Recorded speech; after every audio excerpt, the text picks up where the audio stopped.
అందరికీ నమస్కారం అండి. ఆంధ్రప్రదేశ్ రాష్ట్ర ప్రభుత్వ ఉద్యోగుల పెన్షన్ల తాజా సమాచారం. పీఆర్సీ లెక్కలు.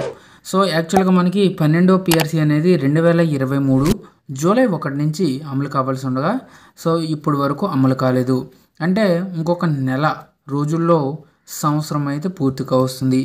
సో పీఆర్సీ కమిటీని వేసి కూడా సంవత్సరం పూర్తి కావస్తుంది. సో కాబట్టి జూలై 1 నుంచి మనకి 2024 సంవత్సరం లేట్ అయినా సరే కొత్త పీఆర్సీ అమలు చేస్తారా చేయరా, అసలు 12వ పీఆర్సీ పే స్కేల్స్ ఏ విధంగా ఉండబోతున్నాయి, 2023 జూలై డిఏ అనేది మనకి జూన్ జీతంతో పాటుగా ఇస్తామని చెప్పడం జరిగింది. దీనికి సంబంధించి పూర్తి వివరాలు అయితే వీడియోలో తెలుసుకుందామండి. ముందుగా పెండింగ్లో ఉన్నటువంటి అంశాలు పెండింగ్లో ఉన్నటువంటి పీఆర్సీ బకాయిలు, డిఏ బకాయిలు, సరెండర్ లీవ్స్, ఇలాగా చాలా అంటే చాలా బిల్లులు కొన్ని కోట్లలో అయితే పెండింగ్లో ఉన్నాయండి.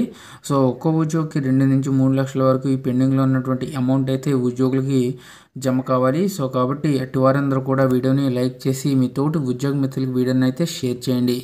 ఛానల్ని ఫస్ట్ టైం కనుక విజిట్ చేసినట్లయితే తప్పనిసరిగా సబ్స్క్రైబ్ చేసుకుని పక్కన ఉండే బెల్ సింబల్ని యాక్టివేట్ చేసుకోండి. సో ప్రభుత్వం కొత్త పీఆర్సీ కమిటీని నియమించడం జరిగింది. ఇప్పుడు కొత్త పీఆర్సీని అమలు చేస్తే ఎంత డిఆర్ అనేది బేసిక్లో మెర్జ్ అవుతుంది.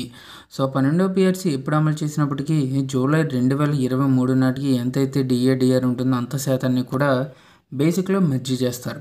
కాబట్టి మనకు ప్రస్తుతం జనవరి 2023 డిఏతో కలిపి 30.03% అయితే ఉందండి. దీనికి 2023 జూలై డిఏను కలపాల్సి అయితే ఉంటుంది. అంటే మనకి 2023 జూలై డిఏ కూడా 3.64% అయితే మంజూరు చేస్తూ ఉత్తర్వులు జారీ చేశారు. సో కాబట్టి మొత్తం 2023 జూలై నాటికి 33.67% డిఆర్ అయితే అవుతుందండి. ఇప్పుడు ఈ డిఏను బేసిక్లో మెర్జ్ చేస్తారు. 12వ పీఆర్సీలో బేసిక్ ఎంత పెరుగుతుంది? సో పీఆర్సీ ఇచ్చే క్రమంలో ఫిట్మెంట్ అనేది ఎంతో కీలకం. 11th పీఆర్సీలో 23% ఫిట్మెంట్ ఇచ్చారు.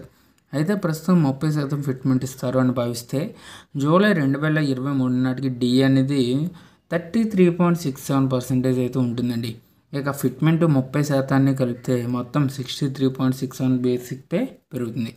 సో ఒక ఉద్యోగికి బేసిక్ వేతనం 40,000 రూపాయలు అని అనుకుంటే దానికి 63% పెంచి క్యాలిక్యులేట్ చేసినట్లయితే సుమారుగా వారి యొక్క జీతాల్లో పెరుగుదల 25,468 రూపాయలు అయితే వస్తుంది.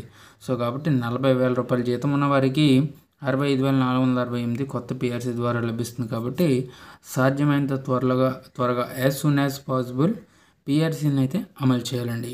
సో ఈ విధంగా అయితే జూలై 2023 డిఏ అనేది మనకి వచ్చే నెల జీతాలతో పాటుగా జూలై నెలలో ఇవ్వడం జరుగుతుంది.